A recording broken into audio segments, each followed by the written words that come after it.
working a little bit better.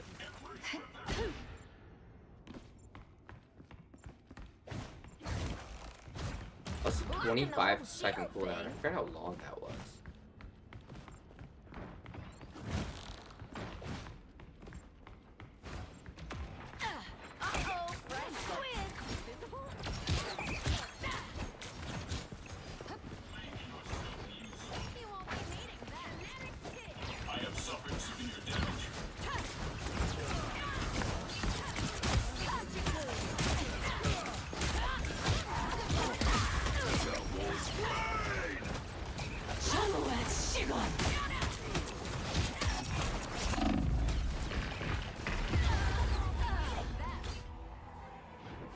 Back.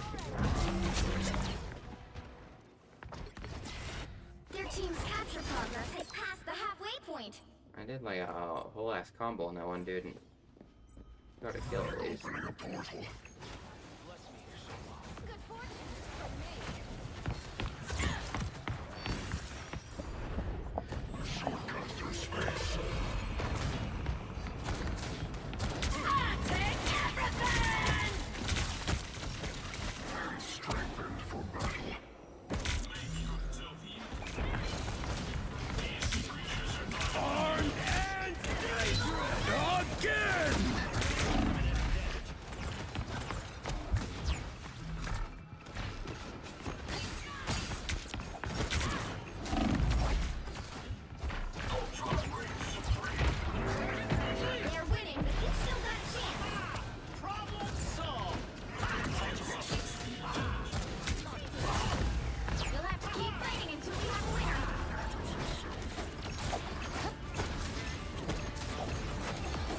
Fuck.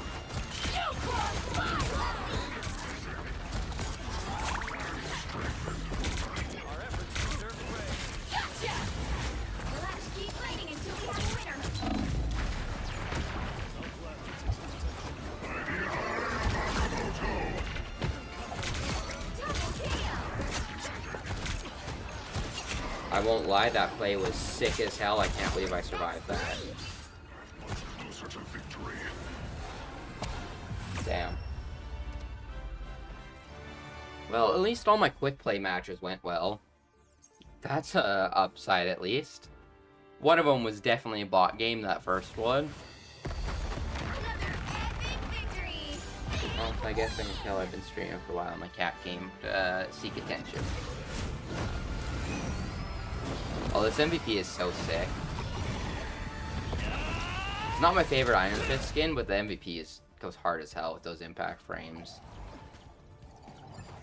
One of the better Phoenix designs in my opinion. And all done the challenges. Essentially done everything for the season besides trying to get into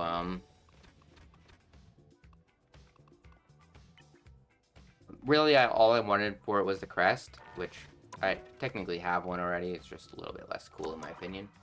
I'm just hoping the crest next season will be a little bit cooler, so it makes me want to do it. Another 100 blue units and Deadpool skin. Double cheeked up, huh? Done that, done that. Done that, done that. And, ooh, close to enough for another 6 challenge. Healing. I still have a lot of those. I did not play nearly as much. Apparently did like no healing this season either. How many hours did I have playing?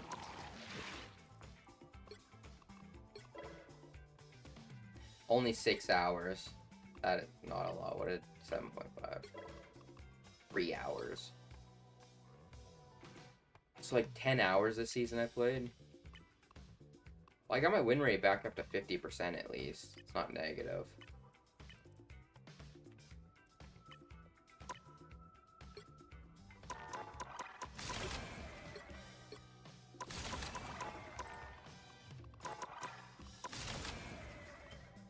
Any limited time stuff in the store right now I want.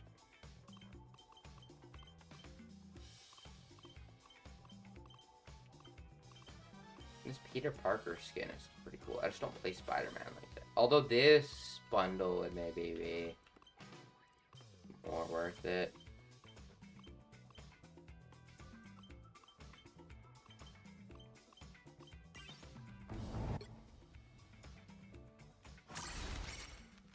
Oh, that's where that skin is from. I see a lot of people wearing it.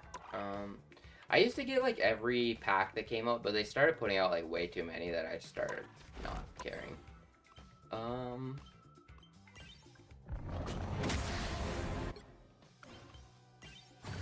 7 days left on this. Try to do like, I always like the comic book skins. Don't see myself buying that one. Whoa.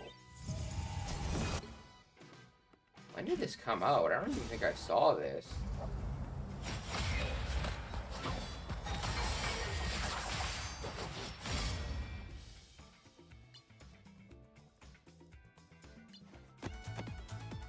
Oh, and a dancing one. I love how many of those dances they're doing. Cool skin. Already got that. I honestly low-key want to get this, but it's just expensive for what it is. Black Daredevil outfit's cool, but also they're coming out with the like Netflix style one where he's like bandaged up and like in the sweater and stuff like that, which is one of my favorite Daredevil looks. I think it's based off a comic book, not Netflix, but similar style.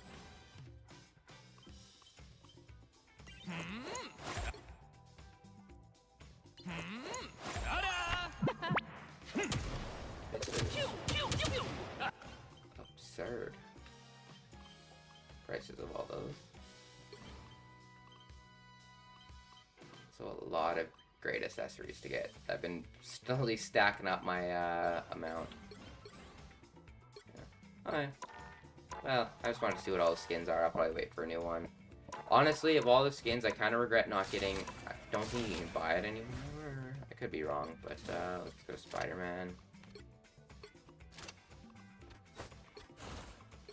Spider-Man.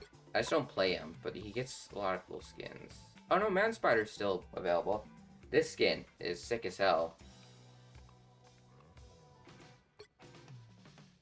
Also that one. I know some people hate this, but I kind of like the 8-bit skins. Plus the skin itself is awesome. That is the base. Yeah, other than that, I will catch you guys later, though. I will probably be streaming tomorrow. What that would be is probably Bleach. Unless I'm really feeling like maybe getting some last games in of Rivals tomorrow. Or grinding some Xenoverse. But I think my plan will probably be...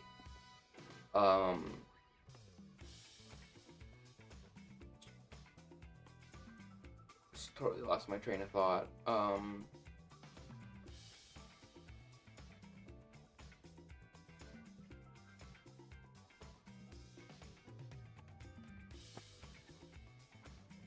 Oh, Bleach. That's what it was. Totally lost from my mind. Yeah, probably do that tomorrow, and then after, if I finish the story mode, I might not. I think it's pretty long, and I'm only, like, done the first part, so we might not beat all of it, but if I do, I will do some Xenoverse grinding as well. But my current plans are kind of to stream Tuesday until Thursday once a day at least, and then on the weekend and other days like Friday to Monday, whenever I get a chance, I'll also try and stream, but won't be as set schedule for that one. But yeah, I will see you guys all tomorrow, and overall it was a really great stream. I appreciate chatting with all of you guys about One Piece and whatnot, and I really enjoyed playing Pirate Warriors as well, and then a little bit of Scuff Rivals games as usual, but that first competitive game we had and the quick play matches were at least all very fun, and it wasn't nearly as rage-inducing as some days have been, but Yeah, I appreciate you guys all stopping by. I'll catch